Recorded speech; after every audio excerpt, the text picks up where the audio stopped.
Hello and welcome to N.E.W. Turmoil live from the Genting Arena. Our third night sold out. We're starting to make a habit of this one. What a night it should be. Turmoil should once again live up to its name. I'm Max Rodriguez alongside my broadcast partner Erwin, and what a night it should be. It's good to have you back in the commentary booth. Yes, indeed, we started here in Birmingham for our absolutely spectacular Riot 10. We then carried on into Mayhem, and we're here for Turmoil. Well, yes, my traditional night off after Riot 10 Erwin was much appreciated by Mr. Goldman. It's one of the few perks of the talent relation gig. I can imagine there are few in that. Well, yeah, I mean, I'm really happy to be back for Turmoil, though, joking aside. It should be a great night, of course. I'm really looking forward to the United States Championship being on the line tonight in an N.E.W. first. A wrong of Riot 10 will be righted tonight in our main event, but we're going to kick something off tonight in a very, very interesting situation here for Magnum Opus and their leader, Snake Erwin. Well, yeah, of course. I mentioned this last night, although he did manage to win his match last night. He is now without a belt. You think that would have deflated the sales of Magnum Opus, however, they went full steam ahead and kept those tag team titles. Snake now trying to start his climb in the UK rankings. And what does that say about the unity of Magnum Opus? Adrian Goldman thrown this team a massive curveball at Riot 10 with that unannounced, unscheduled 8-man match essentially for an EFW Heavyweight Championship of the World. Snake thrown in at the deep end with no preparation whatsoever. Well, that seemed to ignite the fire, as it were, under Magnum Opus, who retain their tag team titles to continue their record-breaking single reign as N.E.W. tag team champions. Will their leader hold his luck tonight and continue his push in the TV championship against a much stronger opponent here? I think it's fair to say Thunder, well, yeah, the student of Taboo. I would definitely say much stronger, but he arguably beat two other men last night, V and William Zander. All three hard-fought match, but in the end it was Snake that got the victory. Well, Snake, the opportunist, the ultimate opportunist, he'll make these fans wait, I guarantee you, but some would say it's worth waiting for. At any minute the lights will dip out. The mastermind of Magnum Opus likes to make an entrance when he walks out here. Is that why the lights go out? So no one's seen him fumble. Well, I've heard tales that he huddles together Vega and Rick Weaver and has a very whispered conversation, and then does that, comes out, pumps the elbow to the music, and then struts his way down to the ring like only a 7-time world champion can. He's 6'1" and 250 pounds from Brooklyn, New York. A former European champion and former EFW World Heavyweight Champion, as well as his other many, many accolades, Erwin. We don't have enough time on air to mention this man's accolades. And I mentioned this last night.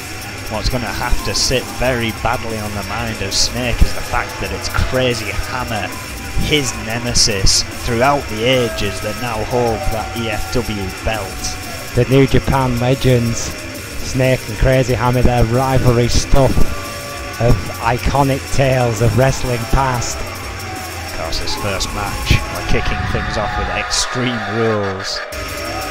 Well, Snake is no stranger to an Extreme Rules match. Well, nor is his opponent, possibly one of the kings of hardcore, about to grace this ring. Certainly one of the founding members of Extreme is Thunder. His tutor Sabu would expect nothing less for his star pupil here to be well versed with a steel chair. 6 foot, 220 pounds from Phoenix, Arizona. Quite a role this kid as of late. Former hardcore champion, as you would expect, and a former 2-time cruiserweight champion. If this kid has got his A game tonight, well, Snake has got a real test on his hands here. Yeah, Snake with a height and weight advantage, but it's not by a terrible amount. 30 pounds and 1 inch. But look at how stacked Thunder is for those 220 pounds. Incredible, incredible shape. 220 of pure muscle is this guy. He lives in the gym. Snake a lot more years on the clock. I dare say Snake a little bit slower than this guy, but he may have the technical advantage, a veteran over youth. It is quite literally youth versus experience here tonight, ladies and gentlemen. It should be a classic bout. Mike Shatopa, our senior official, rings the bell, and here we go.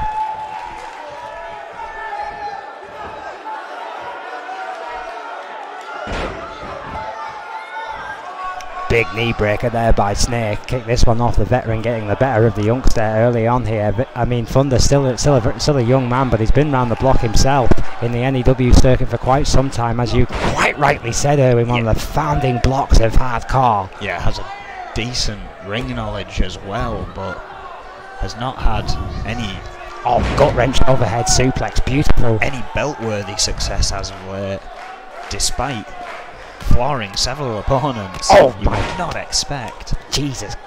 Swift kicks to the head there of Thunder. Snake taking this one very seriously, Not perhaps wasting. watching a lot of tapes of Thunder leading up to this. Planning DDT there by the veteran, who is keeping right on this young buck, perhaps knowing the damage that Thunder could inflict here.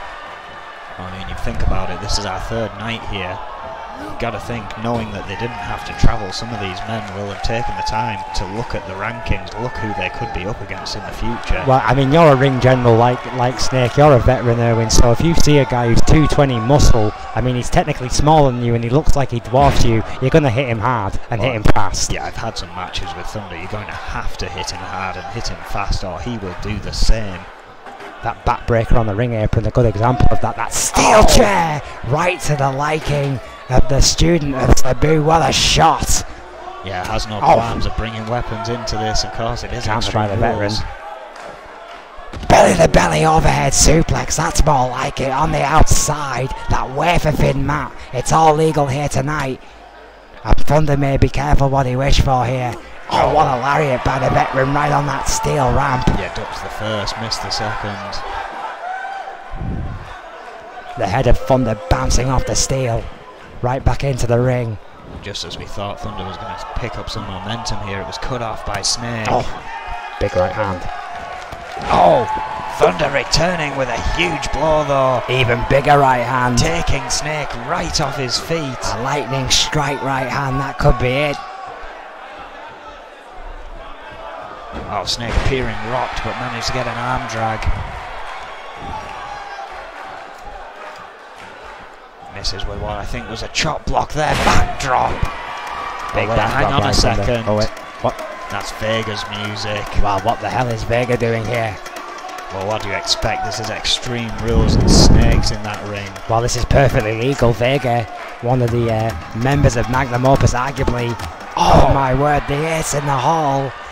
Huge shot to Thunder there, but wait, Thunder not taking too kindly to it. Yeah, Thunder not happy about this interference, fighting back against the big man, and who can blame him? Utilising those ropes there to take the big man down. Sometimes the best defence is a good offence. Well, the problem here is he's taking his eyes off Snake, who could get up any second here. Yeah, this is giving the veteran here much needed time to recover. Vega bomb! And that, I think, colliding with Snake, woke him up a little there. Well, perhaps that's exactly what the leader of Magnum Opus needs, because he is in a fight here for his life. Snake finally, begrudgingly, seemingly starting to move here. But what kind of condition are both these men in? Snake has had a couple of shots of that steel chair to the head. Clearly ringing the veteran's ears here. Finally goes for a pin after the Vega bomb. Could steal one here. No! Thunder had enough time to recover, but the damage might be done. A huge Vega bomb. Could not have been much closer. A stomp to the chest, the heart of Thunder. And we know he's got one. This kid got a lot of heart. And it's essentially, trio wall slam there by the veteran, just inflicting pain on that spine and that shoulder area of Thunder. Not good news for the kid. Oh, what jawbreaker. Beautiful jawbreaker. Needs to capitalise here. Oh, big knee to the chest. Oh, big scissor kick. Right to the back of the head. Yeah, the heel connecting with the skull. One. Not even a two, Owen. That is veterancy, that is ring generalship right there. Yeah, Snake getting up to his feet very quickly, but Thunder trying to continue the assault. Bodies collide there. The miscommunication by Thunder. The veteran capitalises here. Big suplex. Oh, what a counter with that knee. Critical counter by Thunder. Oh, big lariat.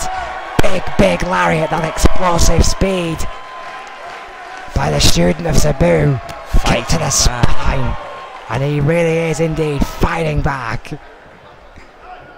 What a victory this would be for Thunder. Arguably, this could be the biggest single victory of Thunder's career. Exploder suplex. If he was to beat the 7-time world champion here tonight, what an exploder suplex that was. Hang on, isn't done with that. Slides outside.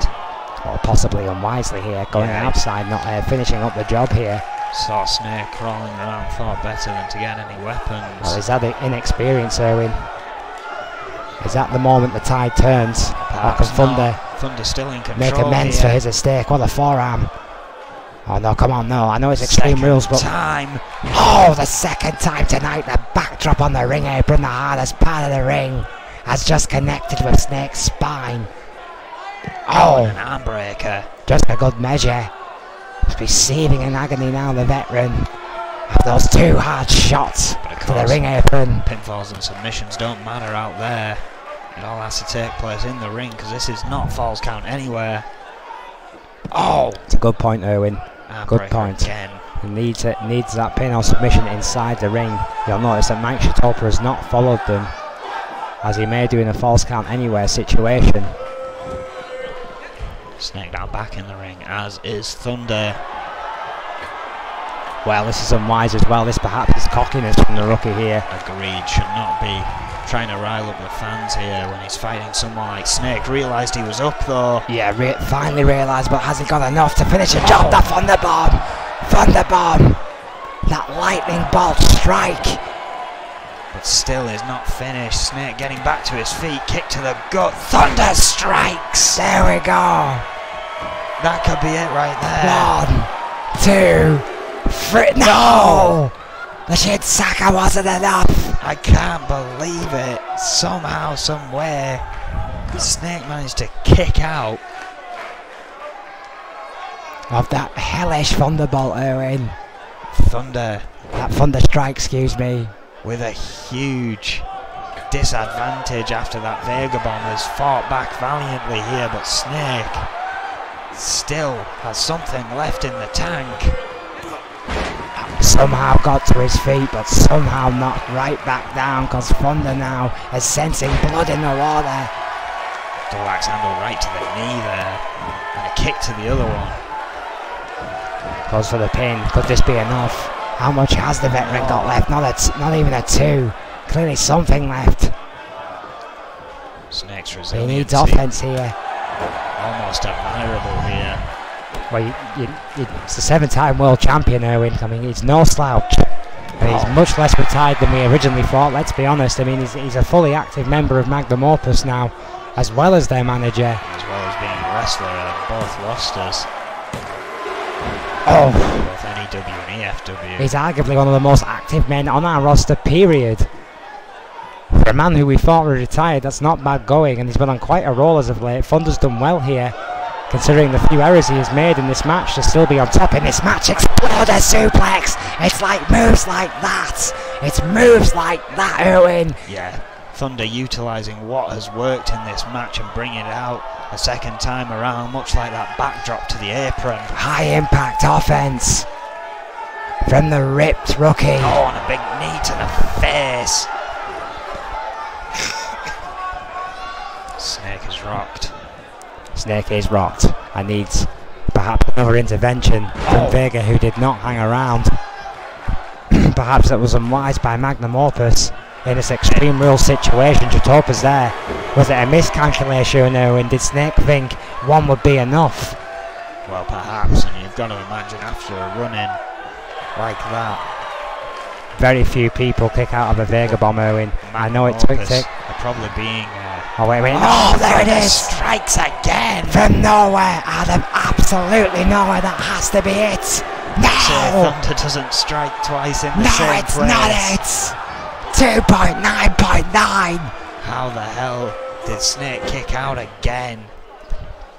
Well, if Snake wins this match, Erwin, even you would have to admit, despite despite the interference, Snake would have earned this victory. Oh, yeah. Big elbow to the heart if he has one. Top us down. There it is. Thunder managing to wipe that incredible energy away from Snake. Not bad for an old man. What a way to open Turmoil here. Let's just rack this up, Erwin. 3 Thunder strikes, 2 exploder suplexes, 2 backdrops off the ring apron. It took an elbow to the heart that could have killed the man. It took everything Thunder had in his repertoire twice, essentially, to put Snake away here tonight. Even a Vega bomb did not stop this man. He was on a mission, and the TV Championship curse continued for Snake. 2 wins and a loss. Again. Progress halted again. This time Thunder triumphant. Thunder moves on and 1 step closer to a shot for the TV Championship. Of course, that is now held by Sean Stevenson after an absolutely brutal fatal 4-way elimination match. I can't believe that Ric Flair wannabe won the TV Championship. Well, we'll never hear the end of this, Erwin. Well, I mean, he was definitely the underdog in that match. I mean, everyone essentially put it down to a triple threat that Sean Stevenson was starring. I will not deny that, but he surprised us all in winning that title.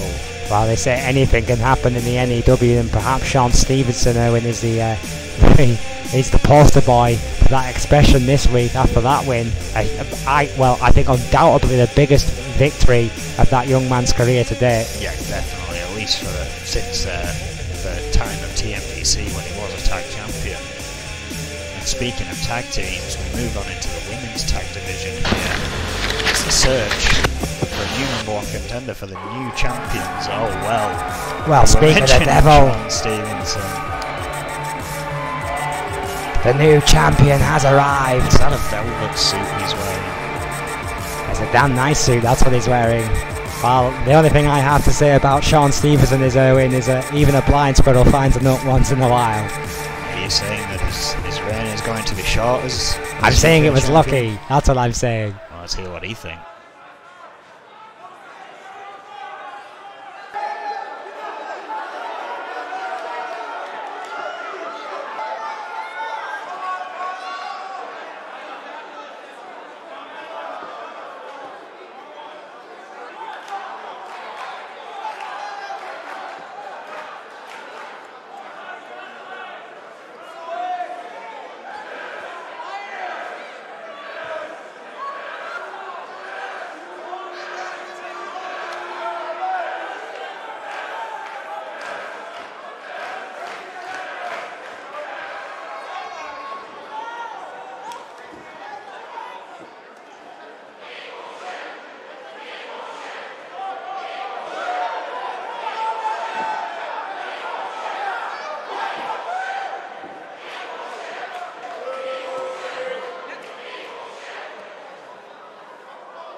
While Sean Stevenson saying, "Look at me now, the new United Kingdom champion," claiming he will be a longer reigning champion than the Reaper. That is quite a statement, Erwin. Big statement indeed, but as he said, the results will speak for themselves. Triple S has arrived. Well, yeah, Sean Stevenson with a huge amount of ego.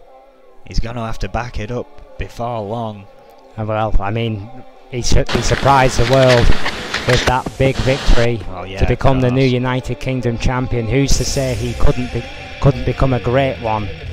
I mean, he beat 3 huge names at Riot 10. I mean, maybe not as huge as some here, but I mean that there was Wade Nelson, Tyler York, and Juan Gonzalez. I mean, Juan Gonzalez was my pick. I made no secret of it, Erwin, at Riot 10. Okay. A great show. If you haven't seen it, we invite you all to check it out as we are live here, sold out in the Genting Arena. 3rd night in. Amazing stuff. stuff. And they're still not sick of us. Well, Xander Enterprises, we didn't see them in tag action last night, but we saw both William Xander and Akane Matsuda with a somewhat new look. I'm wondering if they're trying to show some form of unity here. Well, I think it's exactly what they're trying to do, Erwin. I mean, it eerily kind of smacks of the Enforcers to me. Yeah, I mean, Emma Xander was down at ringside for Akane's match, did not get involved, but was down at ringside. William Xander again, kind of trying, you know, they have the same colours as Akane in ring attire, so I've got to think they're trying something again. Maybe sick of us questioning how much of a team they are, going to want to prove it. Well, I mean, we can only call what we see in some of the actions of Xander Enterprises when they're supposed to have been a so-called team have been questionable at best. Well, and again, we don't hear anything from them. They don't come out here and speak of these actions. I mean, the Zach Fuller thing, we've never heard anything from that. Why they didn't help him out, why he was suddenly out. We never heard why O'Grady was in. We just all of a sudden O'Grady was in there. There was a new superstar coming to. And we can't forget, of course, the match where O'Grady was essentially assaulted and no one from Xander Enterprises came out to assist him, despite the fact they had several opportunities to do so. They seem to be self-serving at best. Emma Xander and Akane Matsuda, however, are an impressive team in the women's tag team division and could really be a legitimate threat to the tag team titles. Tag team champions, now held by the newly crowned champions Foxy Valentine. Yeah, and I mean, it looks like they're pulling out those usual tactics. Xander did this last night, and I saw that she wasn't in her ring attire, which again looks the spit of what Akane was wearing yesterday, showing that unity in that form again. She came out and I was like, well, surely she can't be fighting Cole in replacement of Akane as she's not in ring attire. Lo and behold, Akane rolled out from under the ring. Yeah, Xander Enterprises. There she is again. No strangers now to those mind games, if you will. Very strange mind games. Again, Genting Arena certainly don't appreciate, nor do they appreciate, it seems, when the former tag team champions True Force. Well, you've got to think. Who have got right back on the horse here tonight. Yeah, of course. Former champions do get that choice of whether to go straight back in the hunt from the bottom or not. They've opted in this time. Well, Diana Simmons and Alice Young, I think, with that opt-in, Erwin, have made a statement here. True Force believe they are exactly that. Remember, folks, there are 5 women's champions between these two ladies, 2 for Alice Young and 3 for Diana Simmons. Arguably 2 of the most decorated women on the N.E.W roster, period. Been quite a force as tag team champions as well before they were 57 days as tag team champions by Foxy Valentine. But Xander Enterprises, Emma Xander and Akane Matsuda, well, they've got a point to prove. They're a new team, they've got fire in the belly, and you have to remember Akane Matsuda is a former women's champion in her own right. And this new attire for women does seem to be sort of a mix between Emma Xander's almost casual attire and Akane's usual in-ring attire. But Emma Xander might be my vote for most improved for 2018 so far, Emma. She's come on leaps and bounds as an in-ring performer. Oh, what a neck breaker. Showing it here against Alice Young, who, let's not forget, has a match scheduled on Brawl against Sakamoto Dixon, who claims she cost her the title by falling into her off that ladder. Oh, strong claims. What water that claim holds, but Adrian Goldman has announced the match will take place. Will be a whole new test, no doubt, for a newfound skill set. What a big knee there by Alice Young, former 2-time champion, master of the Tennessee Chicken Wing submission specialist. Yeah, you can bet if she locks it in here tonight, it's going to be all over. Very rarely do you see people escape it. already Alice Young going for that top body and aiming for the arms and the head and the shoulders. This is classic Young. Yeah, just weakening Xander down, who did have the advantage until moments ago. Well, in the corner, and who? Well, what a counter there by Emma Xander. She needed that. Quickly create some space. Who could blame her? Between Alice Young and Diana Simmons, yeah, indeed, who could blame her? You do not want the Brazilian behemoth getting into this one, because that is a game changer for Xander Enterprises. Crucifix, beautiful by Alice Young. Xander could be in trouble here. In a straight up fight, Erwin, between Diana Simmons and Akane Matsuda, probably the two best technical wrestlers on the N.E.W. women's roster, who would win? I think it all depends on who gets a submission in first. I think it literally boils down to that. I mean, I'd love to see that match one day. I mean, I made a point about it during misses there. During that title match, Diana Simmons was almost like the odd one out with her powerhouse routine, whereas the other three very technical submission specialists. Big European uppercut, fireman carry right into the corner from the behemoth. Diana Simmons, a 3-time women's champion, 6'1". One of the tallest women in the match. The tallest, the tallest woman in the match by some distance. The powerhouse style of Simmons, definitely a game changer. That kick to the sternum, most likely to a submission or to herself, it should be said, Erwin. I think, there we go. Camel clutch here. Of course, Emma Xander yet to make a tag. Yeah, Emma Xander been in that ring a long time there. Mike Shatopa down, ready to make the call. Says no. More importantly, Xander says no. Oh. Good sweep. Blocking the punch from Diana Simmons. Nice sweep. Lufez press. Lufez press by Xander. After those series of punches, that flurry of shots, that energy, she needs to make a tag here. Yeah, still choosing not to make a tag. Very interesting tactic, if indeed it is a tactic. Matsuda shakes her head in disbelief when that dropkick connects in a big way. This is the moment for Emma Xander, who seems to want the headlines for herself tonight, electing once again not to make the tag to the more experienced Matsuda. Well, that's tremendous strength. It's like a Vega bomb to Diana Simmons there. That double-handed choke slam. Emma Xander's only 138 pounds to Diana Simmons 230, so that's herself and then some change, Erwin. Yeah, but possibly wasting too much energy. Running DDT. Now realises how desperately she needs that tag that she just made to Akane Matsuda. What a drop kick. The Empress, the New Japan veteran. Got countered. Backdrop. Torture rack in True Force's corner. The submissions are starting to rack up for the power players. Any kind of momentum Akane Matsuda has just been lost. Jesus, what a DDT. God, what a DDT that was. Simmons beginning to pick apart Akane Matsuda here, but Matsuda blocking. I have no idea how she's conscious. Sending the behemoth to the outside. Fighting back on sheer instinct alone. The Empress is no stranger to strong style. It seems she can take a shot as well as she can deliver one. Kick to the spine. Going straight out there. If you've not seen Matsuda's EFW run, it's worth a watch, I can tell you that. So what a force she was. The good majority. And she has been since she came up to her N.E.W. run. Yeah, I was going to say the good majority of Akane's career in EFW and N.E.W. is going to highlight real in and of itself, but Alice Young taking it to Akane with a series of drop kicks there. The original Mrs. Highlight Reel, Erwin, certainly one of them. Of course, as women's champion, you knew as soon as that Tennessee Chicken Run was in, it was all over. It's been a while since she's been to the Alice top Young of that mountain. And Diana Simmons paved the way, Erwin, for women like Emma Xander and Akane Matsuda here in N.E.W. Well, they'll forever have a place, but hang on, review! They'll forever have a place in N.E.W. as they were the first ever to open a brawl against each other. Look how far that's come. Tennessee Chicken Wing. There we go. It is indeed locked in tight.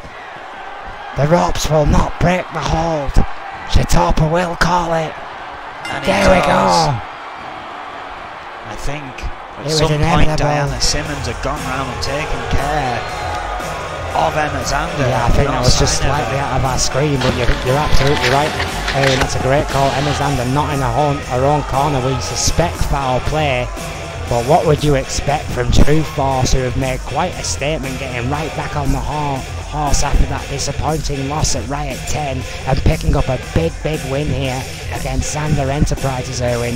Huge victory, and that means Foxy Valentines are going to be planning tactics in case these two do make it through the rest of the women's tag division, which of course is probably one of the smaller ladders to climb. Doesn't make it any easier.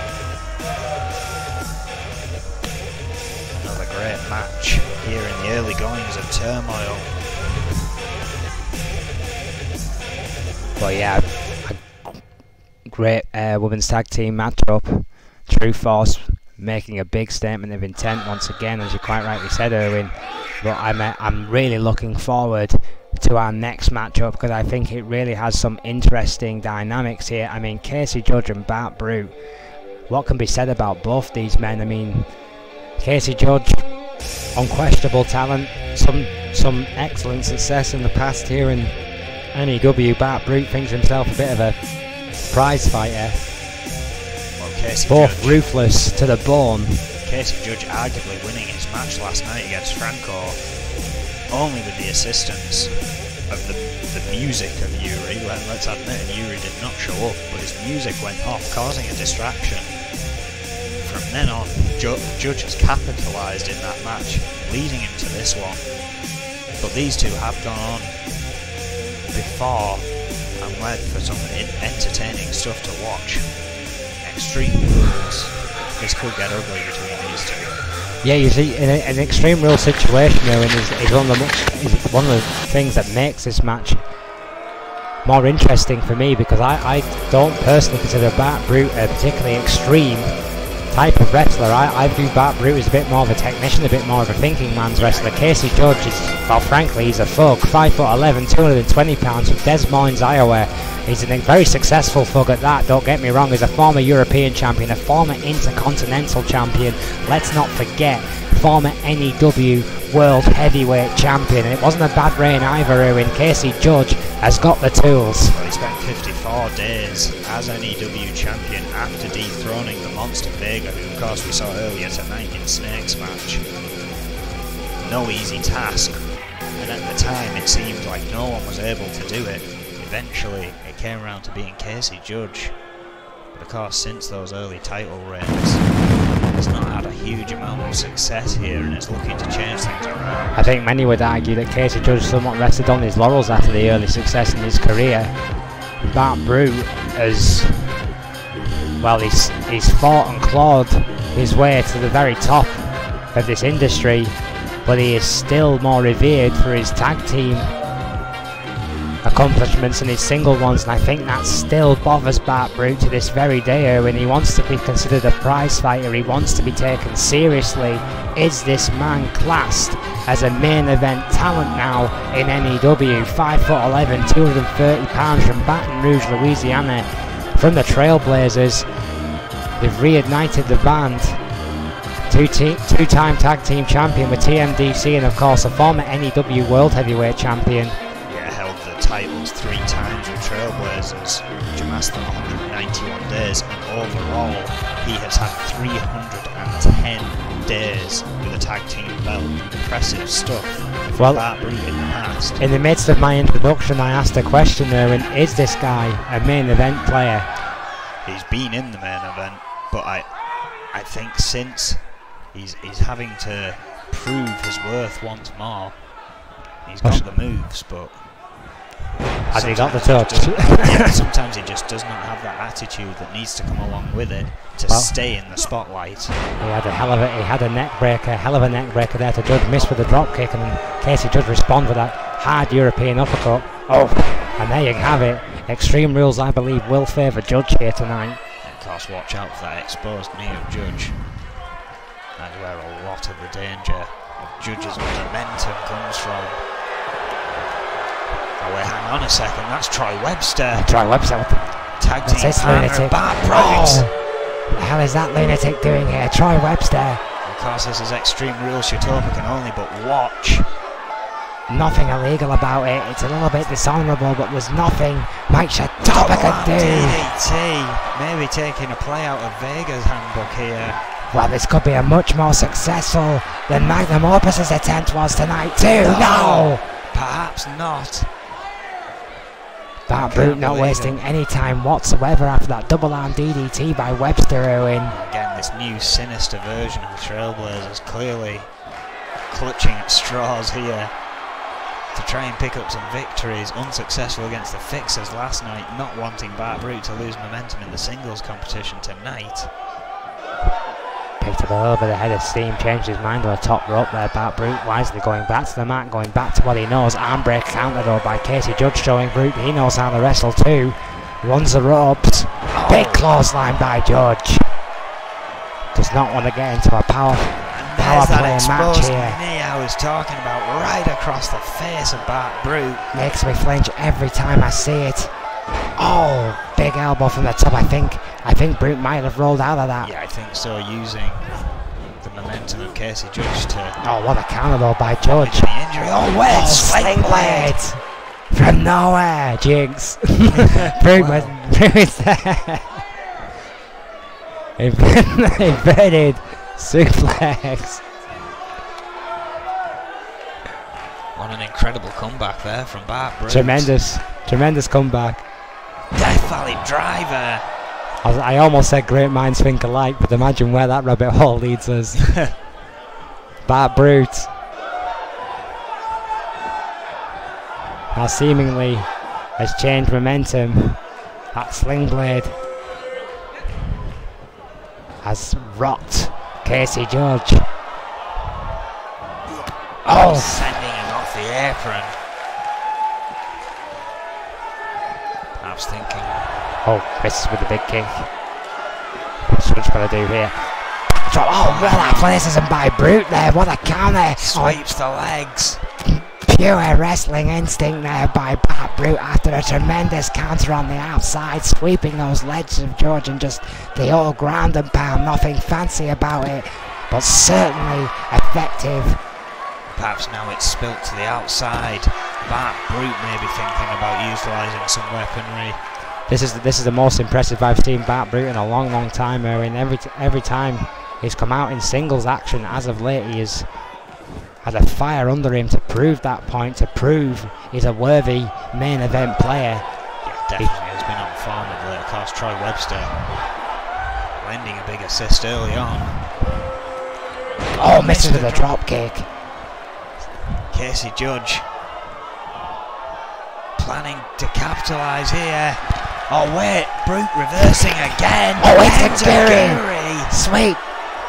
Dear Lord, what an itsugiri. Almost taking off the head of Judge. We heard that from up here. Yeah, just as Judge was picking up some more momentum, Bart Brute stopping it, Samoan drop. I guarantee you Judge has lost a couple of models after that one. I think Bart Brute could be planning to put an end to this match. Bench press, that's tremendous strength there by Brute. Oh, 220 above his head. Standing moonsault. Thank you. That could very well be it. For the pin. It's won in matches before. 2. There it is. It's won in tonight.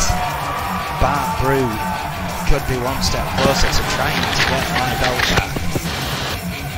Well, Bart Brute must have turned a few heads here tonight, with a victory like that one. I mean, an impressive amount of focus. I grant you, the interference from Webster did not help, but Bart Brute still had a lot to do to get that one done here tonight, because Casey Judge just kept coming back at him. Yeah, may have given Bart Brute the upper hand, but there's no argument that he had to put in work to get the 3 count. Well, if Bart Brute keeps putting the work in like he did tonight, Erwin, it might not be too long until Bart Brute is indeed the main event again. Impressive victory, Extreme Rules matchup. These fans not too happy about it. Well, but nothing illegal done here tonight, Erwin. With the opponents in the ring and the fan opinion of the two. I don't think they'd have been happy either way. It's a good point. That's sometimes what we get in these rankings. I mean, it doesn't mean a good guy always faces a bad guy. On the search for a new #1 contender. Sometimes you just gotta file it in that file that says sometimes life sucks. And well, another interesting match ahead, a match that again we have seen a few times before now. This one is only a one-on-one, no extreme rules in effect, possibly thankfully for Guillermo Diaz here tonight. I hate to say it. Well, Guillermo Diaz has been beaten, battered and bloodied from pillar to post by the Warlord, a man he will face tonight. But tonight, will it be a change of story for Diaz? Because tonight it's not extreme rules, Erwin. It's a good old-fashioned wrestling match, and Guillermo Diaz knows to wrestle with the best of them. And will that be the advantage tonight he needs against the powerhouse Warlord? Or will that jackhammer be the game changer once again? Well, it's a very good question. Of course, Warlord may be feeling a little more deflated than usual.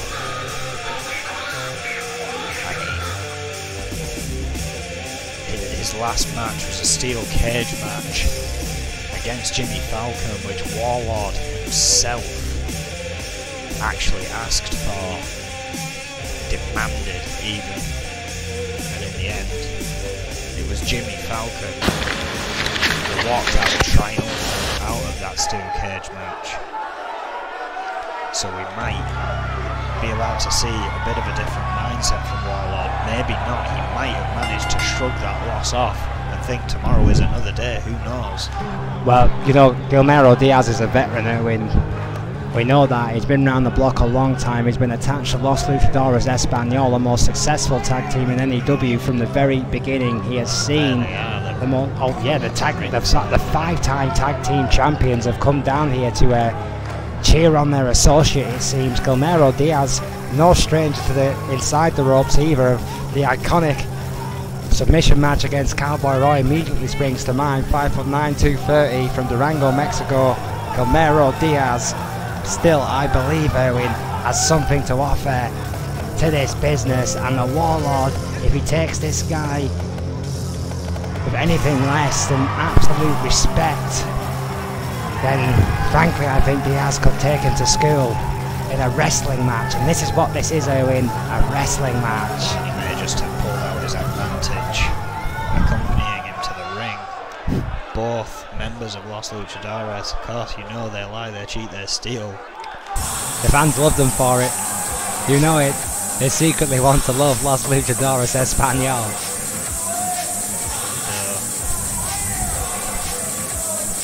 But with extra security, the shameless self-promoter, the man who claims he needs no introduction, but I'll give him one anyway. In his chainmail ready for war, we give you the Lord of War, 6'2" and 255 pounds from Akron, Ohio, the Warlord, former TV champion. 87 days in total he held that championship. Crazy reign. And the mindset of this guy, Erwin, the complete change in attitude, the focus, the intensity since this man left the Enforcers has been nothing short of absolutely terrifying. What does that mean for every man? Never mind Guillermo Diaz, but every man in N.E.W. Because with this level of focus, the Warlord is a potential world champion. He has only got more scary the further on his career has got. Big opportunity for him. I mean, again, this championship that he's fighting for now, he and Guillermo Diaz are fighting for now, is on the line in the main event tonight. That 20-minute Iron Man table match, and whoever comes out of that as the champion is going to be thinking, my God, why don't I have Warlord? Imagine Warlord and the Reaper facing off. What a match that would be. Terrifying prospect. Has to get past Diaz first. Not necessarily as clear cut as you would think. Guillermo Diaz will want to make amends from the squash that the Warlord did to him in their last encounter. And again has had chance to feel him out in a few matches now. May be ready for Warlord's attack here tonight. Well, a headlock takedown by Diaz, and Warlord the headlock of his own. Warlord does not want to get into a wrestling match against Guillermo Diaz, but will certainly have the power advantage. You see it there. Can Diaz counter? Oh. Leg sweep, no he can't. Warlord taking him down there. Smart move there by the Warlord, proving Diaz he can beat him on his own game there. Yeah, clearly has had enough of that. Yeah. Goes straight back to the Warlord-esque attack. Yeah, the two wrestling moves that Warlord knows was quite enough to prove his point. Because that was one hell of a rib breaker. Oh, what a hip toss. Well, so that I know, he knows three. Diaz's chances quickly fading here. Hang on though, managed to block the lift. Whips him off the ropes. Oh, but misses with a Hurricane Rana. I'm guessing that's what it, or a drop kick, one of the two. Yeah, well, whatever it was, Warlord had it well scouted. Size difference between these two is not going to help Guillermo's aerial offense from the mat either. That's a big jump. Oh. And Warlord is a big, powerful man. Oh, what a scoop slam.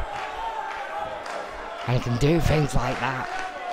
Has no concern. I think the Warlord poops 230. Has no concern for those two men on the outside as of yet. Oh, Hurricane Rana. Successful that time. Was determined to get it in, that classic luchador style from Diaz. The best technical luchador arguably in the world today, Guillermo Diaz. GBH. Name me one better, Erwin. I was just trying to, I was racking my brain then. Maybe Psychosis. Thinking if I could get anyone to visit the booth there. But yeah, I mean at the moment, Rey Mysterio, I think maybe tops these three. God, could you imagine that match? Anyway, Diaz and Warlord. Well, he is an independent contractor nowadays. It could happen. I'm still terrified. I can still keep looking around like over my shoulder as I walk down the hallways here, thinking Chris Jericho's going to attack me. Pinned by Warlord here. Now that would be a match. Warlord and Diaz. In quite a match of their own here. Punch the midsection there by Diaz. Oh, and a shot in the corner. Oh, big drop kick. Picking up some momentum here. Kick to the lower back there by Diaz. Going for that middle rope, showing no fear. Going right back for that high-risky offense. Warlord getting up. Oh, big drop kick connects. Almost zero distance. Front 2 drop feet. kick. Right to the face. Yeah, excuse me, front drop kick. I think catching Warlord on the chin there, in fact. He'd have to grow 2 more legs for for a double drop kick. However, Warlord just powering right back. Oh. And that's exactly what the Warlord can do, Erwin. Exactly what made this guy famous. And what a hellish slam. Well, I got a chance not to speak to him directly, of course. No one speaks to Warlord directly anymore. Oh. But I talked to a few people he used to hang around with, like Louis Richardson back in the days of the Enforcers, and Louis told me Warlord was inspired by people like the Legion of Doom. You know, people who just absolutely ran through their opponents, people like Goldberg. He just wanted to know what made them tick, people like Brock Lesnar and Braun Strowman. These people that just destroy people are purely what inspires Warlord, and that is why we are seeing such a destructive force. Wait a minute. He's looking for that spear. He's setting Guillermo Diaz up. There it is! Right into hell with that enormous spear by the Warlord. Dear God, what a shot that was! Tearing Diaz inside out. Just picks him up like a rag doll. And this one could be right over in just a matter of seconds. Jackhammer! God, what a jackhammer! Shatopa's down and mercifully this one is over. Hate to give you a spoiler, folks, but there's no way on God's earth that Guillermo Diaz is kicking out of that jackhammer. Nobody kicks out of that jackhammer. The Warlord's incredible run continues. This new focus and intensity seemingly is working for the Lord of War, Erwin. Incredible stuff.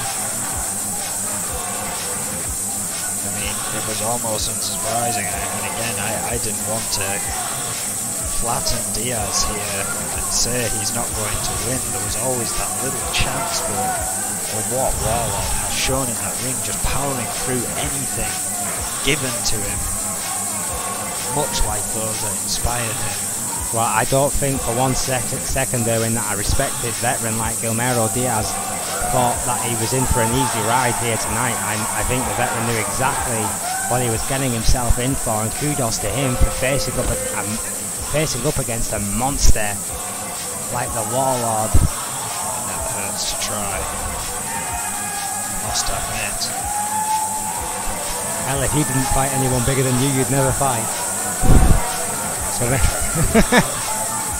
Guillermo Diaz and Warlord. What a match. Slugfest and a half. Well, my good buddy had one hell of a match last night against Daryl Graves. I heard about that. And yeah, definitely worth a rewatch, my god. Two absolutely phenomenal athletes in a great sporting match. Well, now he finds himself against the member of Xander Enterprises, O'Grady, here tonight, and well, I kind of wonder again. I mean, Akane and Emma Xander looked on good form here tonight early on. However, they were not successful. O'Grady has been on good form of late in the singles competition. This is Extreme Rules. I mean, are we going to see him running? Is that where Xander Enterprises are going to go down, or are they going to leave O'Grady to his own devices here? From what we've seen of Xander Enterprises, Erwin, in the past few weeks and months, is that running that doesn't really seem to be what Xander Enterprises do. That's very true. It's not really their thing. When one of their so-called team members is in a match that doesn't involve either Emma Xander or William Xander, then Xander Enterprises seem to take care of their own business. Oh, hang on a second. Oh, wait a minute. Speaking of taking care of business, Erwin, it's the youngest member, the future of Magnum Opus, the protege of the 7-time world champion. I'm a bit stunned here. I mean, it's usually Snake doing the talking for any member of Magnum Opus. Even their associate never gets to speak for their own mind. Well, Rick Weaver does.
Cowboy! It's the Cowboy, Erwin! The icon is here! Well, Rick Weaver calling him out. I don't even know if Snake has any idea this is happening. I can't believe what I'm seeing with my own eyes. Rick Weaver has demanded, Erwin, a shot for the Intercontinental Championship and claims he's earned it. You can't really argue with that after the run Rick Weaver has been on, Erwin. Well, yeah, he said he's done more than necessary to earn this shot and that he deserves it. Let's see what Cowboy Roy has to say about all that.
Well, Rick Weaver makes a demand and the cowboy answers, claiming that Rick Weaver's gonna get exactly what he deserves.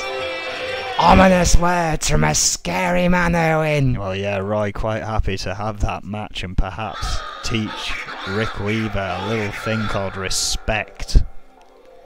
The legend has spoken. Now Adrian Goldman, all he needs to do is book that. He needs to make that match. Could you imagine it, Erwin? Rick Weaver, Snake himself, has touted that kid as the future of this business, and people are starting to believe, because what a run Rick Weaver has been on. Now picture this, Erwin. Rick Weaver, Cowboy Roy, Intercontinental Championship on the line. The stakes could not be higher for either men, and what would that mean for Magnum Opus? Well, it could be a huge thing. I mean, of course, they've managed to hold those tag team belts for so long, but their singles runs have always been cut short here and there, interrupted by others and so on. This could be the moment that Magnum Opus truly prove themselves as mainstay players here in the N.E.W. if they got control of the workhorse title of the N.E.W, the Intercontinental Championship, much like the European Championship is with the EFW. Yeah, then, well, that's a whole new ballpark for Magnum Opus, and just another realm of influence for an already very powerful team here in N.E.W, Owen. Well, I mean, again, the way Adrian Goldman kind of has N.E.W set up, it's almost like anyone who's been an Intercontinental Champion is almost guaranteed a shot to get into the N.E.W rankings because of that work they've put in as a champion. This is the long-term plan for Rick Weaver essentially rolling out before our eyes, folks. This, I guarantee you, is what Snake has had planned from the very beginning. Blaze, 5'8", 239 pounds, on a mission of his own to revitalise his career, and last night was a great statement of intent for this guy from Long Beach, California, 3-time United States champion. He is no slouch. Your close personal friend, Owen. Well, yeah, 73 days over those 3 US runs, was very happy about his victory last night. I still want to see you guys make one more attempt at a tag team. I want to see that happen just before you guys call it a day. Well, you never know. I mean, someone has to beat Magnum Opus, right? If you and Blaze beat Magnum Opus in the tag team championships, I will eat my hat, sir. I will buy a hat and eat it. Well, that will be a live stream all of its own. I can assure you, if that happens, Adrian Goldman would sell tickets and make you stand in the centre of the ring to do that. Yes, I probably shouldn't have said that in retrospect, because Adrian Goldman is laughing as I speak, so I think he agrees with our World Heavyweight Champion.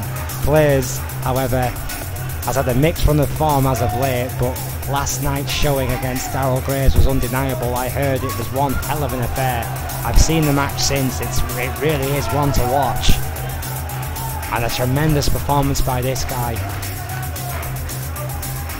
A tremendous amount of respect, in all seriousness, for Blaze in the back, one of our most experienced competitors here in N.E.W. Proving that he is not done with his career yet. Likes to have fun, but he knows what he's doing between those ropes.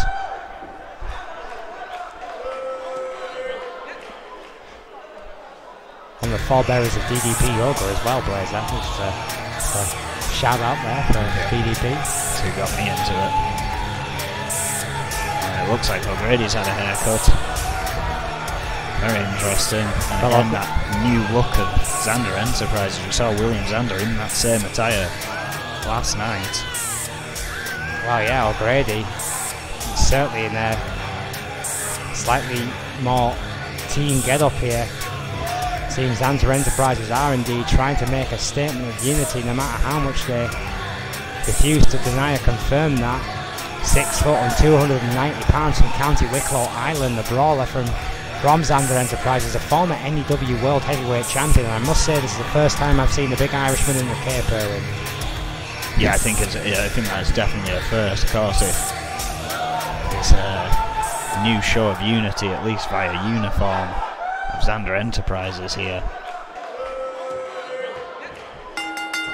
But rings a bell.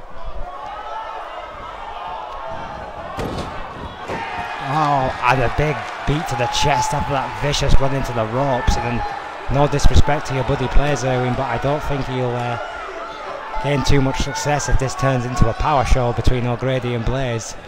Yeah, trying to arm drag him there with no success. Gets a suplex instead. A lot of weight difference between these two men. 2 inches in height as well. O'Grady tips the scale, impressive 290. It's all muscle. Oh, and it's all aggression from O'Grady. Swift kick to the gut. There'll be nothing fancy from the big Irishman. Hard impact. Only a 1. Offense. And Blaze quick to his all feet the way. there. Yeah, the superior speed of Blaze is going to be a big factor in this matchup if he gains any offense in this match. Big elbow to the head of Blaze. I'm not trying to sound disrespectful, Erwin, but you know what the big Irishman's like. If he gets on a roll like this, it could be a very long night for Blaze. Because Extreme Rules arguably does favour Blaze. Although O'Grady is one hell of a brawler. But look at that, sweeps the bat off him. Oh, the big hands, all the rights and lefts, and the former bare knuckle boxer going to what he knows. What a gut wrench overhead. Beautiful suplex by O'Grady. Stopping any use of that bat from Blaze. It's undeniable his technical skill set has improved since his association with Xander Enterprises. Well, I mean, that is undeniable. It's clear they are learning things from one another in their brief time together. Have to learn how to be a team. Well, yeah, that's part of the. It's list a of things theory to by do. Blaze, who is finding some momentum here in his own unique fashion. Yeah, I mean, when it gets back to a technical base, I think Blaze is going to have the advantage here. I would agree with that. Blaze, a very solid technical wrestler, knows a high risk. Oh, my God, what a shooting star press! Did not connect, and O'Grady may have just won one. And Blaze's own high risk's got a 2. A kamikaze attempt to end this one quickly from Blaze. With a shot to nothing, a Hail Mary pass, and O'Grady rolled right out the way. Yeah, I think trying to pull out something big to get back in this one to try and catch up with the offense. Crucifix or Blaze though, finding his second window in, sorry. No, it's quite fine, going right ahead there. And now it's Blaze looking under the ring.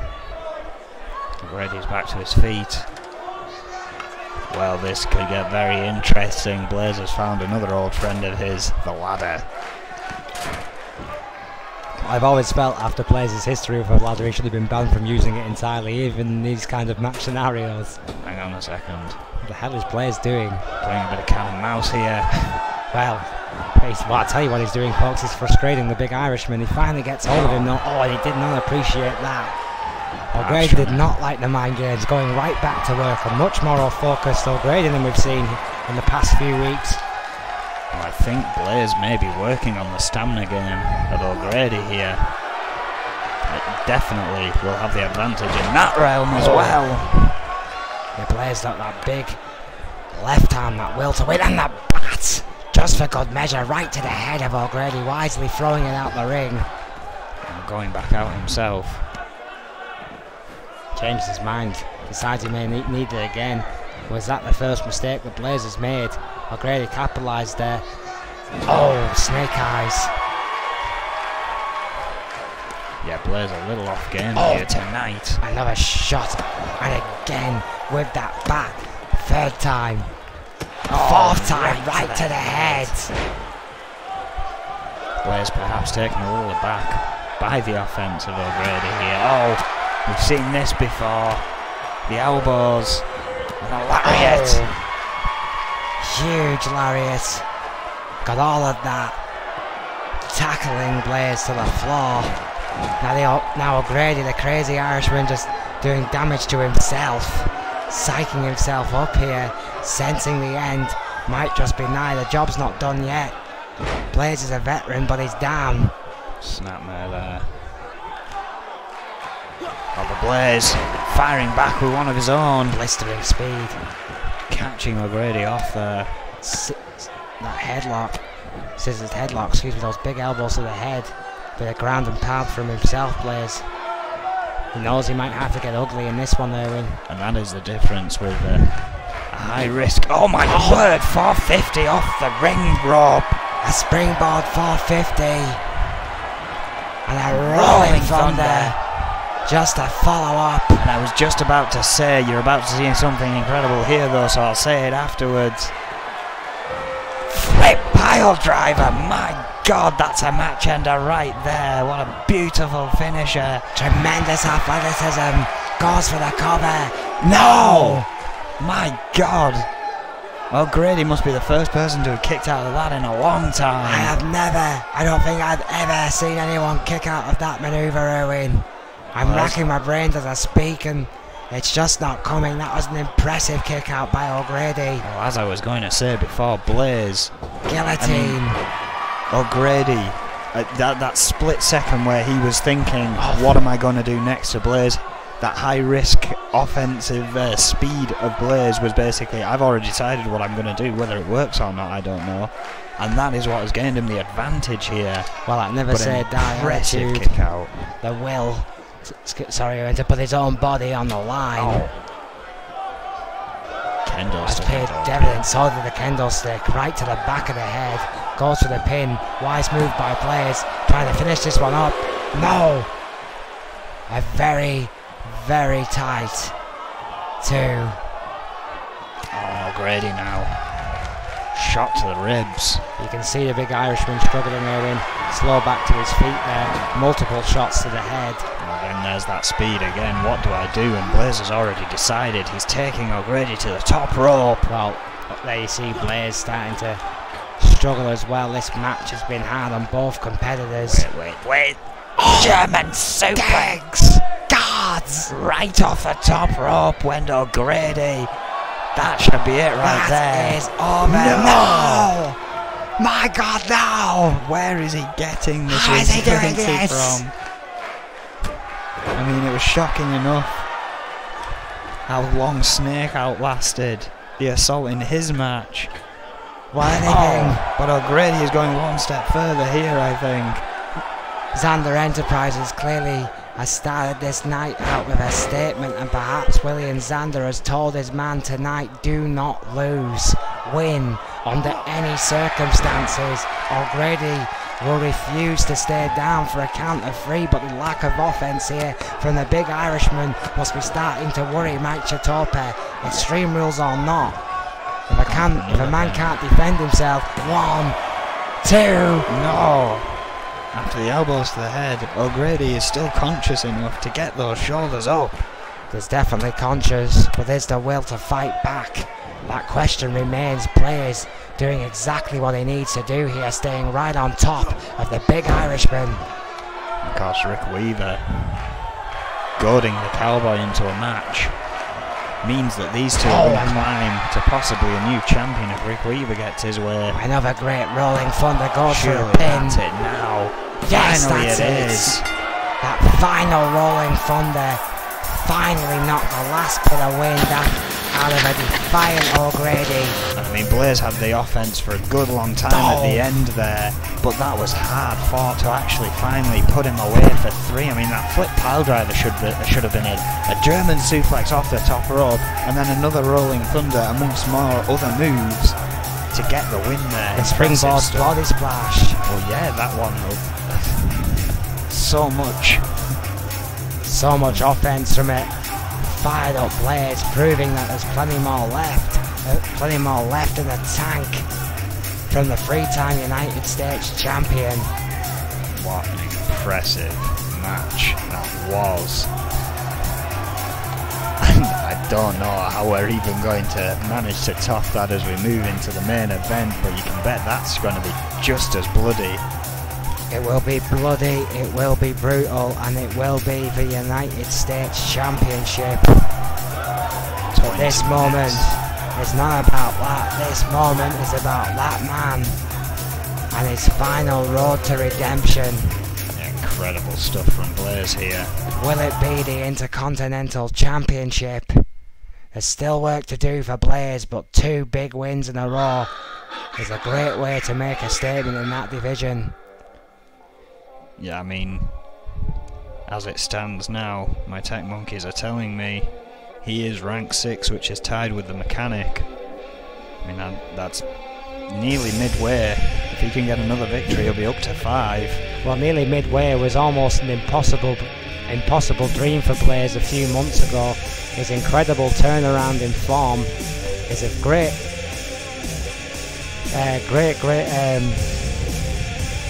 credit to him.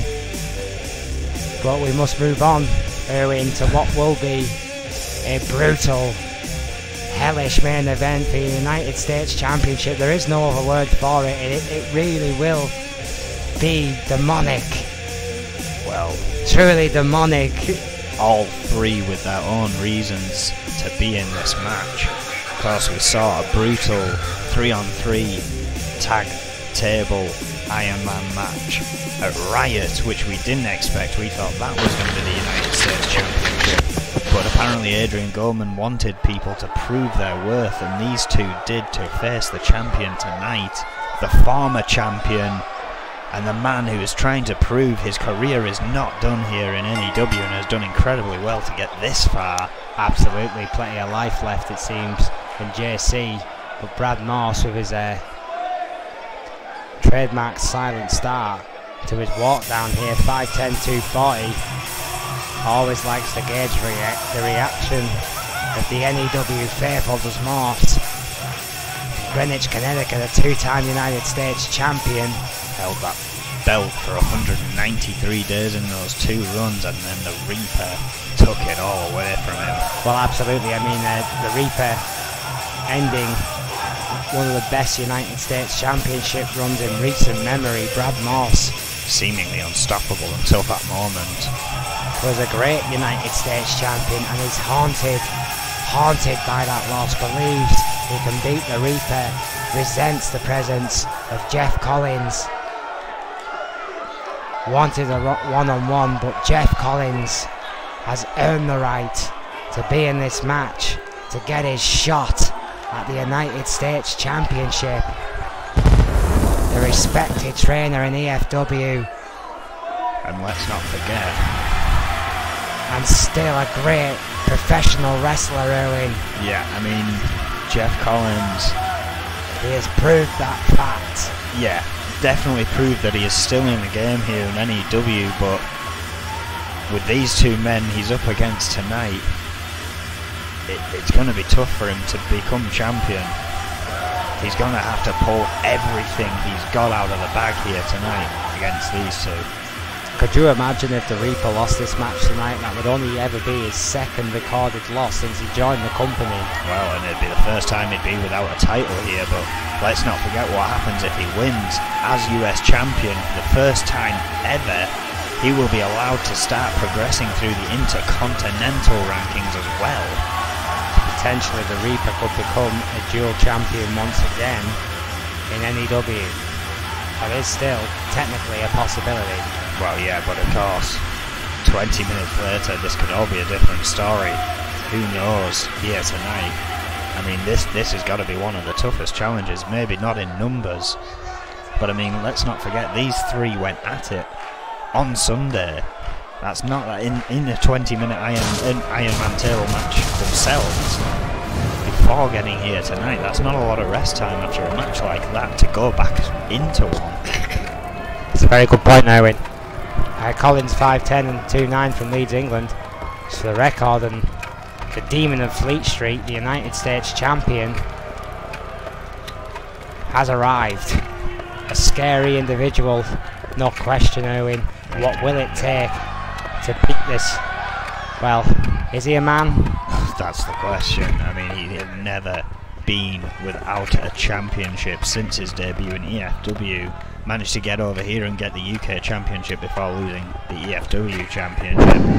Managed to get the US Championship before throwing down the UK Championship, as was part of the contract at the end of that match, technically meaning on his 3rd title run here, he has never lost a championship.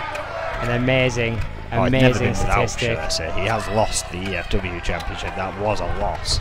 But the only loss... But he still had the UK Championship at the time. only loss, Erwin, pinfall loss that this man has had in his entire career. 5'9" and 257 pounds, and many have said from the very pits of hell itself, from end times. I mean, And as you've already said, Erwin, former EFW champion, UK champion, and now current United States champion.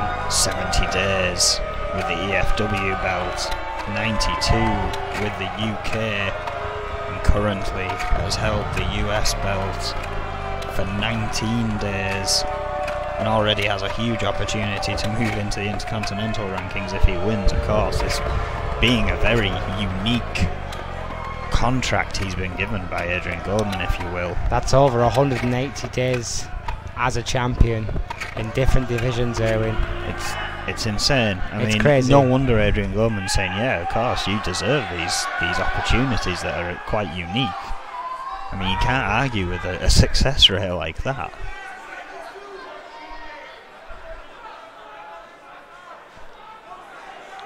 Brad Morse, Jeff Collins, and the Reaper, 20 minutes. Bodies will fly through tables. Yes, they will. 2 eliminations guaranteed in this matchup. 1 man will remain and be the United States champion. Good start by the Reaper. Yeah, of course, Jeff Collins Morse, getting a quick suplex on Morse. Oh, pays for that suplex, Erwin. Oh.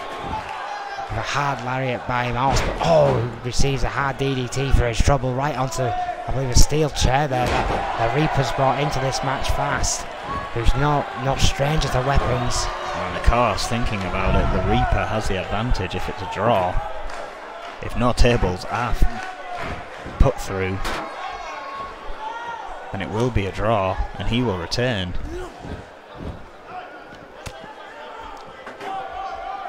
The Reaper is taking it to the outside here with the former champion Brad Morse.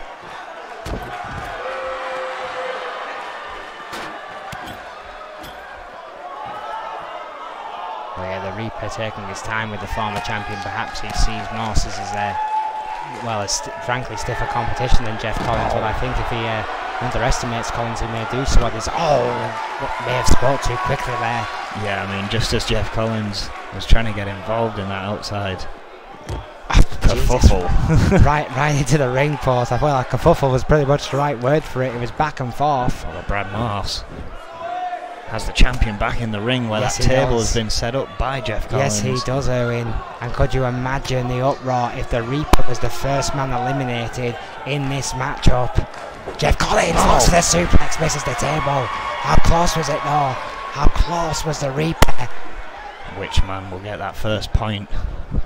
That table, like a Fabergé egg in the middle of a stampede. Jawbreaker to the Demon. Jeff Collins fighting back. Whips him into the table. One big power move. Morse and Collins too concerned over their rivalry there to finish off the job. They may regret that. Big bulldog by the champion.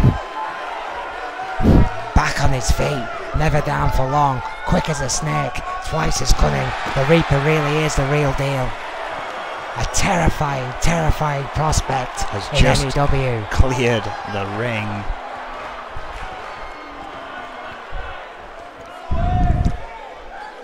Spending some time over at that table. Jeff Collins and Brad Morse, meanwhile, going at it on the outside.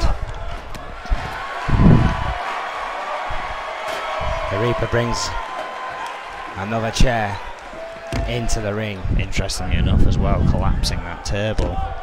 Collins and Morse in their own personal fight on the outside, and Collins repeatedly beating the head of Morse. Right off the apron into that ring apron repeatedly. Oh, another hard shot. The Reaper finally breaks up that assault. Oh, going for Morse himself. Collins with that table, looking to set it up again. The Reaper misses in the interference. Oh, sending him down onto it. Thankfully, it did not break. It nearly collapsed. The Reaper trying to score a quick cheap shot point there, and therefore eliminating Collins in this matchup.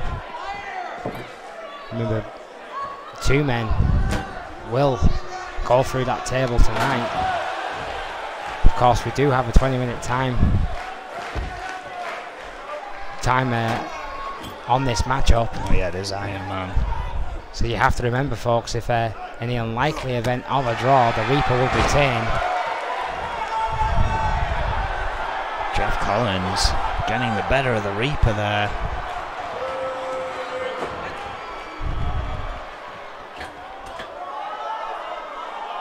Don't know what he was thinking.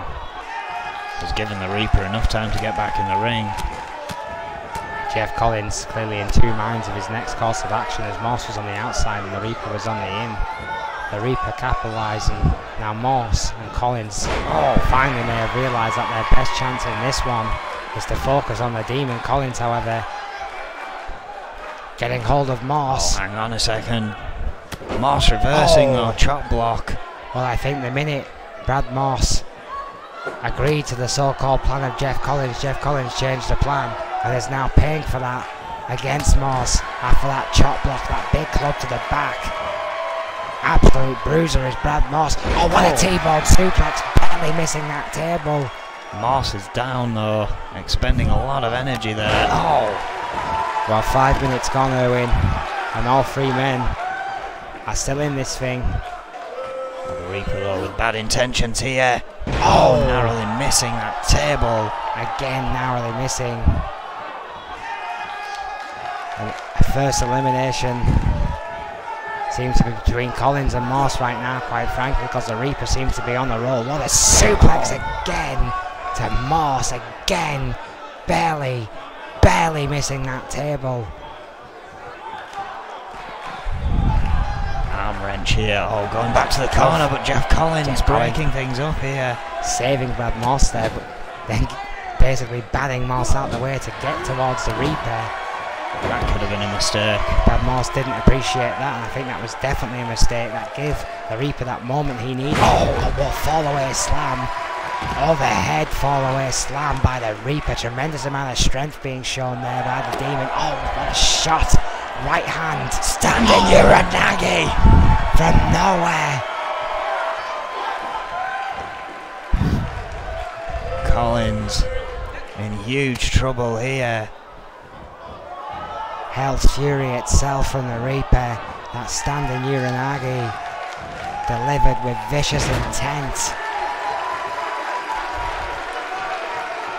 Brad Morse now getting back to his feet. Oh, breaking things up there.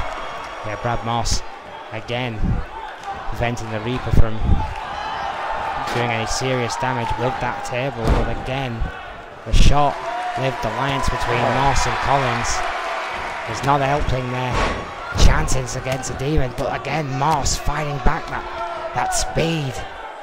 Huge Luthez there. If these two men could only get on the same page for more than 5 seconds, Erwin, they may actually accomplish something. But they just keep going back to each other. They just can't keep this professional. I know it's every man for himself here, but realistically, if a guy like the Reaper, their best course of action here would be to eliminate him first and then focus on each other, and they're not doing that, and it's their egos that are preventing it from happening here. Well, the thing there is, of course, only one of them will get the point, and then the other one would have to play catch up. 12 minutes 37 remaining. In, well, what would have been an N.E.W. first, and I guess in this setup it is 20-minute Iron Man table match. Have you ever heard of an Iron Man table match before, Riot? I have not. Oh wait, hang on. The Reaper has Jeff Collins by the throat! Oh, shock slam right through the table. The first elimination made by the champion. Oh! Brad Morse finding more wood for this Iron Man match, which has 12 minutes remaining.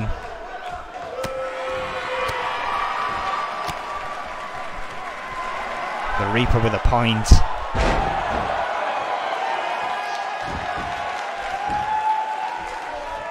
No, the first point. Excuse me, the first point in an Iron Man being shouted at. Oh, Brad Morse sent over the edge. Jeff Collins trying to set up a table there. Oh, Well, the champion essentially... Well, we are live.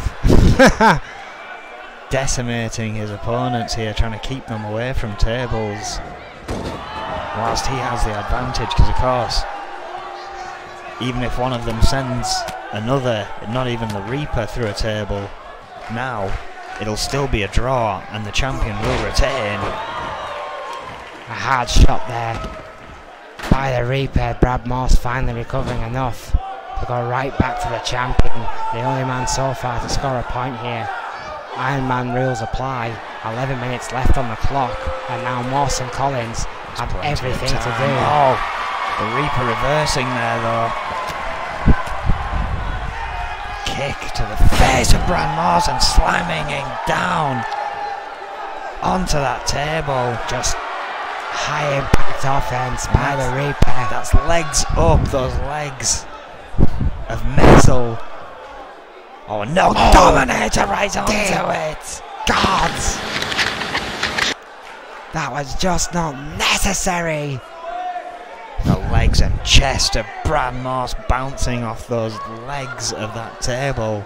You know, I won't be surprised if he couldn't even set that one up now. You can never quite become truly desensitized to that man's heinousness.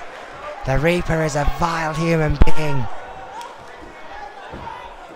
Could have ended Brad Morse's career right there, could have broken both his legs. Somehow Brad Morse, oh, for a moment at least, was still standing. The mere fact that that man was standing was almost a miracle in itself. Now what a shot by back. Morse, he's trying to fight back, what a right hand. Going for a Dominator of his own, oh no. Sending it out into a neck breaker. Torturak neck breaker, sending a check on the Reaper. That was a receipt and a half right onto that very same table. Jeff Collins and Brad Morse alone in the ring have a chance to at least catch up to the Reaper's point here. The table is not set up though, double underhook suplex. Well, you have to believe if that table was managed to be set up by either of the other men earlier in this matchup, that would have been a point for Collins right there. Perfect position. Not quite, but close enough to do some damage at least. That table now finally trying to be put back in play by the veterans. Collins on his own personal mission here to prove to his students that he's still got it. Again, I think the table can be sent through anywhere. I think the points will still apply outside. Well, this is whole new ground in N.E.W. here tonight. The kinks still being worked out.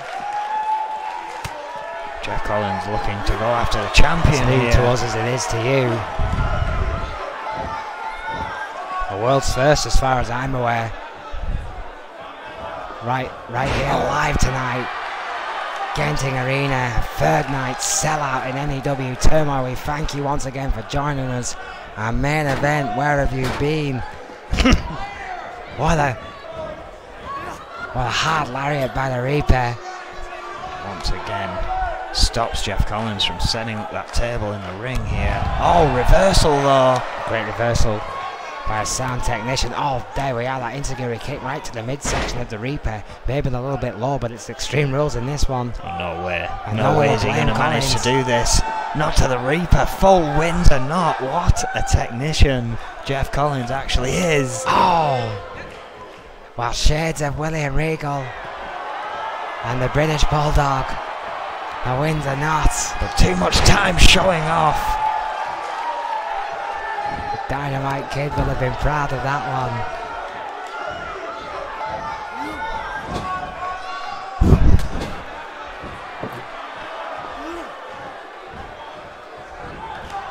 And look at this. No! As those two were fighting once again, the Reaper had recovered, got hold of a table, and just gone to work. Massive shot with the wood. 7 minutes remain. Still 1 point. Advantage to the Reaper. Collins and Morse. Both men on the floor here.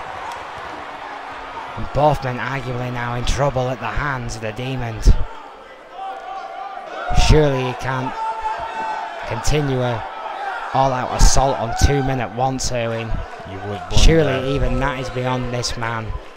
We did see it in E.F.W. One of his returns. Oh! Was against Isaac Thompson and the dog. Double axe handle to Brad Moss. Jeff Collins finally rolls the Demon back into the ring, but is failing to capitalise here, taking a breath on the outside. The respected veteran. Look at this as they both stare on. The Reaper doesn't seem to be in any hurry to go and get them. He wants them to come to him. Oh, look at that. Together. Failed. Quite simply, a good attempt. Wasn't a good attempt, Erwin. They got smashed in the face with a table simultaneously. They took too in long. what way was that a good attempt? Well, a good idea then, at least. Jeff Collins was on the attack for a moment there, cut off once again by the Reaper, who let Brad Moss set up that table. It was a great idea. Perhaps these guys have finally learned they need to work together, at least for a moment, just to slow this crazy man down. Brad Moss rolling out once again. That arm wrench. Bad news for Jeff Collins here. Once again. And going for it. Old school. Oh, head colliding with the table on the way down. Yes, it... God, I'm not even sure if that was the Reaper's intention, but that was the result of that vicious old school Jeff Collins' head bouncing off the wood. And we still have 5 minutes remaining here. Neither of these men so far managing to catch up. Dominator. Well, you have to believe now that Collins will be demobilised after that Dominator. This will be the perfect time for the Reaper to add to his tally and almost guarantee that he will remain United States champion.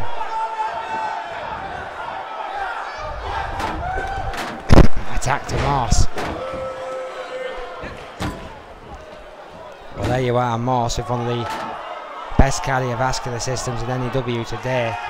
Completely and utterly flattened with one shot to with that table. Both these men now suffering at the hands of this demonic creature. I mean, this is it. We've had 15 minutes in this match and the Reaper is looking like he's just walked back in that ring. Oh, what a kick by Moss.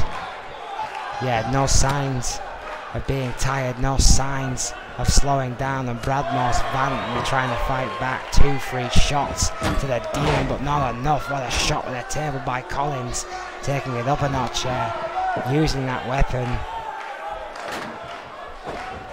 Oh my. Hopped over him to get back to Moss, but Moss capitalising here. What an uppercut by Moss, trying to fight back, but no, not enough. Oh, big boot to Collins. A vicious shot to the head of the veteran there by the Reaper. I think that Brad Moss was fighting before on instinct too, and I genuinely think Brad Moss might be hurt here. I think you're right. I think he may have sustained an injury, but he was too proud to stop this match. But why would he? I mean, the United States Championship, a title he feels was stolen from him. Oh, hang on, Jeff Collins here. Oh, wait a minute. Surely not. Is this the... Oh, my word! Well, Jeff Collins just caught up with the Reaper. From nowhere, Jeff Collins in the corner picked his moment and picked it well. What a powerbomb to the Reaper. Does that technically count as a win? Well, no, it would still be a draw. Surely the objective is to put it. I think this is controversial. I think that could count as a loss for the Reaper. I know this match is still going, but surely, I mean, you've got to give us a bone here. Technically. Well, if you have to get to technicalities like that to prove a man's lost, I think that's a big statement on his victories. Oh. Jeff Collins perhaps having spent everything to If I was Jeff Collins, I would put that on the t-shirt. I'd put the Reaper through a table. Oh! Yeah, big accomplishment. Now Brad Moss is the one lagging behind here. I think Brad Moss with that vicious shot earlier on to the head, and it was rammed into the ring post early in this match by the Reaper, has knocked Brad Moss senses frankly, has been nowhere near his usual efficient self here tonight. He's been considered a hot favourite at the start of this match, I believe. Oh, potentially maybe suffering from a concussion. Jeff Collins still making a fight with this. The score now 1-1. It looks like it's... Oh! Uranagi again by the Reaper. Hell's Fury itself, that vicious move. Alright, what's he going for here? Draping Jeff Collins over the rope. My God, a reverse Alabama slam. Slingshotting Collins right over the rope. But Moss somehow, some way, trying once more, but the Reaper counters again. Oh, allowed again. And Brad Moss just, frankly, he needs to stay out of this thing. Yeah, the Reaper will do him some damage. I respect the fact that he's a proud man, but the Reaper is intent on ending careers. Oh, what a shot with that table there to Collins. It's still 1-1 here. What happens if the Reaper draws this match? I mean, the champion will retain, but surely that makes Jeff Collins his best #1 contender. You would assume so, that Collins would earn surely yet another shot at the champion. And the champion might have other things in mind here. Brad Moss is up. Oh, but the table did not give. No, it did not. The legs gave way, but the table stayed strong. That suplex, not enough. Certainly enough, however, to cause more pain to a concussed Moss. We believe a concussed Moss. Oh! Sees Jeff Collins coming in. Jeff Collins again, knowing what kind of opportunity it is, knowing that he is a whisper away from holding one of the biggest titles in N.E.W. today. A whisper away to proving to his students that he can hold his own with one of the very best N.E.W. have to offer. A draw against the Reaper is nothing to be ashamed of. Oh, got off by Brad Moss there. I'm not sure if anyone's going to have enough time. Oh! Suplex by Moss, who may sense he doesn't have enough time himself. Moss God!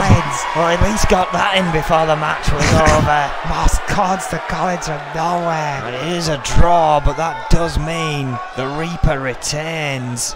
Well, Collins was busted open by that vicious Moss called by Brad Moss, effectively taking out Jeff Collins. But it doesn't matter, folks. Jeff Collins has drawn with the Reaper. It was 1 point apiece for both those men. Brad Moss failed to score, and perhaps that is what that code breaker was about.